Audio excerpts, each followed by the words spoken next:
tinawagan ng bira niya na natin, mag-uusap-usap sila nila doon. Buti ko, matakot. Oo nga, sabi ko nga. Oo, matakot niya.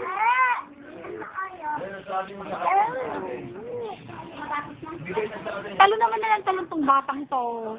Yung asa tinitingnan niya doon, no? Nakatingin sa aso. Balbon! Balbon! Yung mga aso kausap niya dyan eh. Yung mga aso kausap niya, pinapraktis niya tumahon, hindi siya makatahon. Pinapraktis niya. Ginagaya yung mga aso.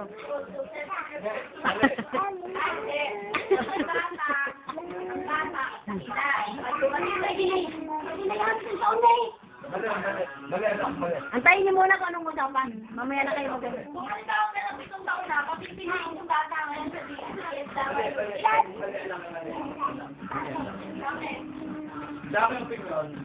O, di opinion naman nila. Oo nga, opinion naman po. Opinion naman nila pala. Oo nga. Hindi opinion mo, bakit yung mama na yun? Pwede na siya papiliin. Sa double siya na kayo kakakapapan sa kanyang mga asawa. Ganun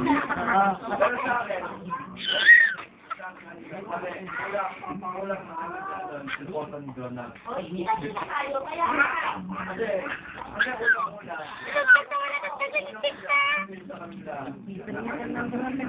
Alam mo ba yan? Nadadala kasi yung mga kolesterol naman eh kapag lontag mo. Oo, tingnan mo. Buti pa sa papa, o steady lang doon. O, nagsasalita. Kanya lang ang titinakunan mo. Ayat. Sila pala na-split, oh. Yung na Elizabeth. Ay.